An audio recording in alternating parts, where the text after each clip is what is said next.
la cuisine de Malo. Aujourd'hui, je vais vous présenter ma recette de hachis parmentier. Pour cela, il me faudra 300 g de viande hachée, 400 g de pommes de terre, 50 g de beurre, environ 20 centilitres de lait, un oignon émincé, de l'huile d'olive, du sel, du poivre, de la noix de muscade et un petit plat.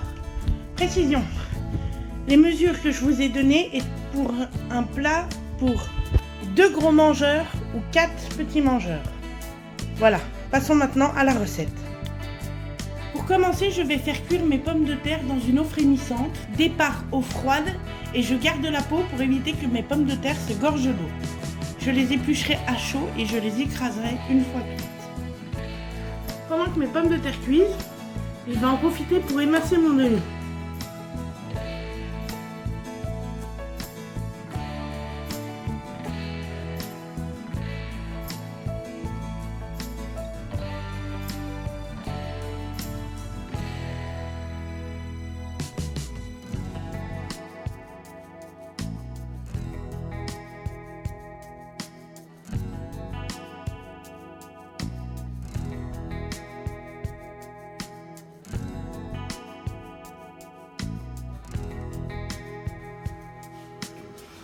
J'ai mis ma poêle à chauffer.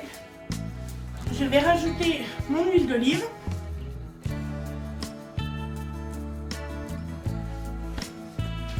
Une fois que mon huile est chaude, je rajoute mes oignons.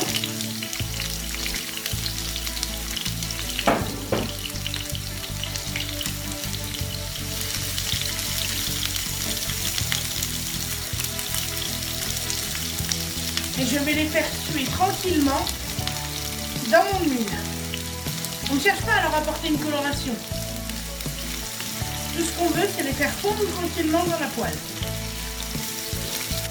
Une fois que les oignons sont bien sués, je vais les retirer de la poêle. Je la remets à chauffer. Je remets un petit peu d'huile. Et je fais saisir ma viande.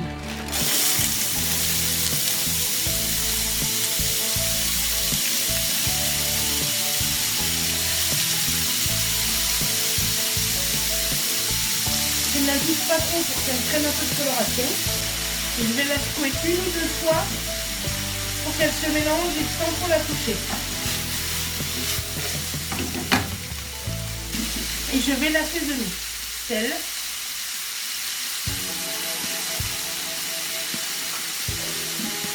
et poivre.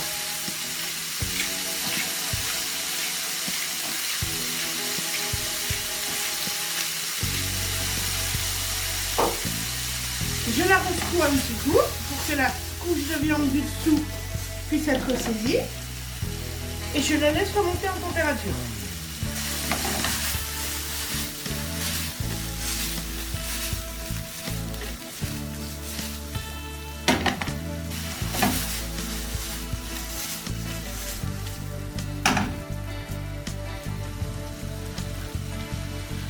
Je vais ajouter mes oignons à ma viande pour les enrichir au goût.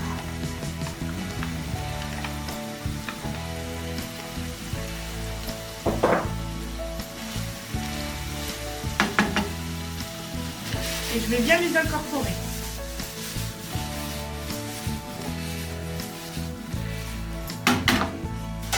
Je vais ajouter un tout petit peu de vin blanc pour leur donner un peu de goût.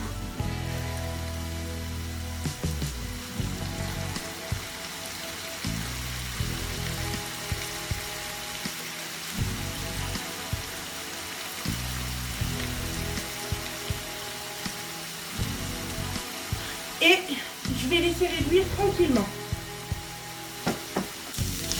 Voilà, une fois que le vin blanc a bien réduit, vous voyez, il n'y a plus de liquide dans ma poêle. Je vais arrêter ma poêle.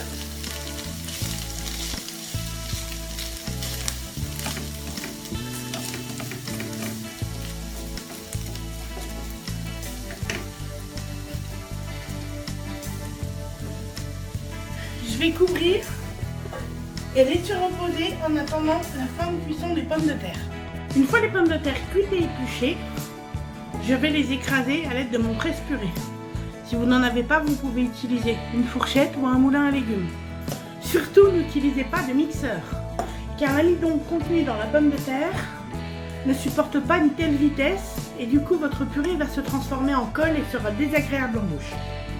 Voilà. Une fois ma purée bien écrasée, je vais rajouter mes 50 g de beurre.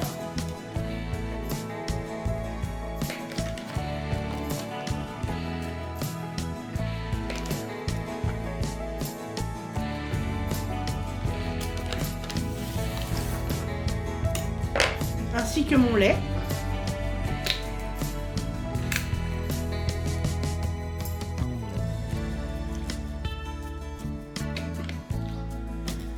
Et je vais commencer à bien incorporer le beurre et le lait dans ma purée.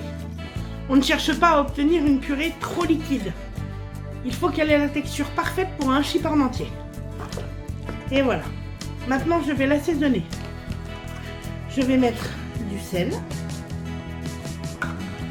du poivre, pas trop, et un tout petit peu de noix de muscade.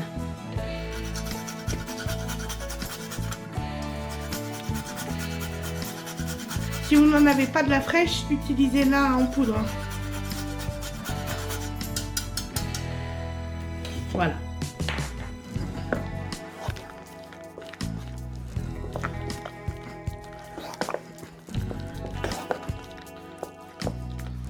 On se retrouve tout de suite pour le montage du plat. Je vais commencer par mettre une petite couche de viande au fond de mon plat. Ensuite, je vais mettre la moitié de ma purée.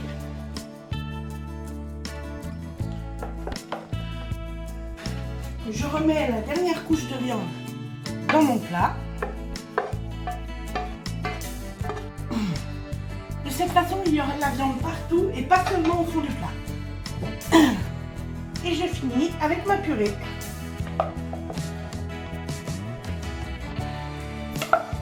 J'égalise bien mon plat. Et je vais enfourner mon plat à 180 degrés pendant environ 35 minutes. Si vous voulez, vous pouvez mettre un peu de chapelure de pain ou de fromage râpé sur votre plat. Moi, vu le beurre que j'ai mis dans ma purée, normalement ça devrait gratiner correctement. A tout à l'heure pour le résultat. Voilà les amis, après 35 minutes de cuisson, mon hachis parmentier est cuit. Il ne me reste plus qu'à le laisser refroidir tranquillement et à le déguster tranquillement. Voilà. Bon appétit et à bientôt sur la cuisine de Malo.